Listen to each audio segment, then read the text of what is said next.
Ушул комуз ушу атам комузу да бул. Бул иши Ниязалы чоң атабыз көргөн иши катары. Мен бир сурандым эле, үлгүсүн билебиз, комузун кармаганбыз. Өз чаап бербейсиз дедим, ошо жыгачты.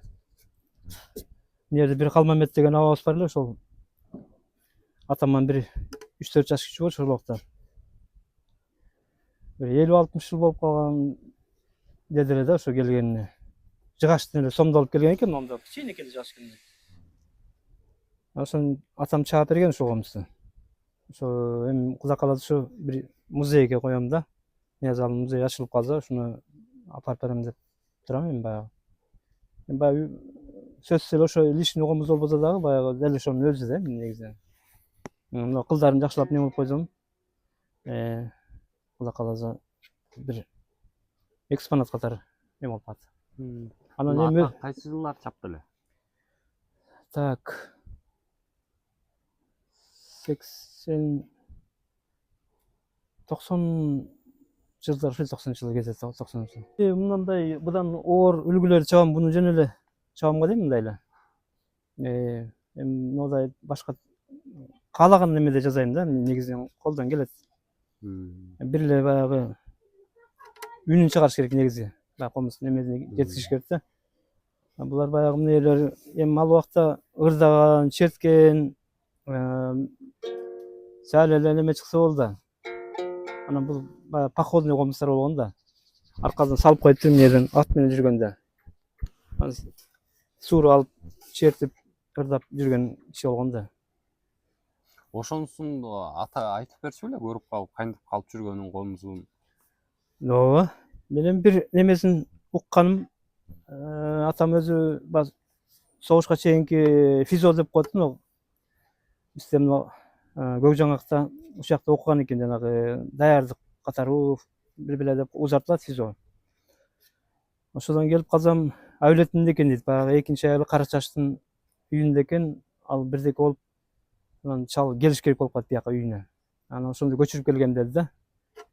Анан көчүрүп келип атам дейт, ушу ат неменен жолдо келип, ушу бизде мына жакта Бурана деп коет. Кара Жыгачтан бери өткөн жерде 5-6 атчан аркадан чаап келип калыш дейт. Аба келиң, бизге эми эрмек болуп бериң. Кызылжарга кетип атат, районго кетип атат дейт да. Анан майылы балдарын да анан ошол жерден Ханбөкөй деп коет экен. Ошону атам айткан, азыр Саринжибөкөй деп атат го. Ошону Ханбөкөй деп айткан атам. Ошону ыры менен ошол жерден баштаган деди. Ушу могу биздин өзүнүн конушу, Кыз Мойнокко чейин түгөнгөн эмес деди да. Тигилер угуп анан ошол жерден эми укмуш дейт, азыркы Ханбөкөй, азыр Саринжибөкөйдүкү мындай эле сыйпатып койгон да дейт. Анча-мынча баягы каргышын айткан жерлери бар дейт, жанагы уят сөздөрүнө чейин баягы эми ал убакта ошо болгондой неме кылганбы? Ошолоруна чейин айтып берген да, ошондой болуп неме кылып дейт, черткен. Ошондо көрүп калдым деди. Анан көбүнчө эле мен шаарда жүрүп калып, булар менен аралашпай калдым деди. Атам кеч келген, 54-жылы келген. Малисуга ошол жакта жашап калган да. Город Малисуда. Апам ошол жака үйлөнүп, ошол жактан неме болуп анан 2 бала болуп, 1 кыз 1 бала болуп келип, анан бийикке келип, ошол жерде там салган да. Ошондон бери ушу ата конуш жер. Анан эми мен өзүм чапкан комуздар.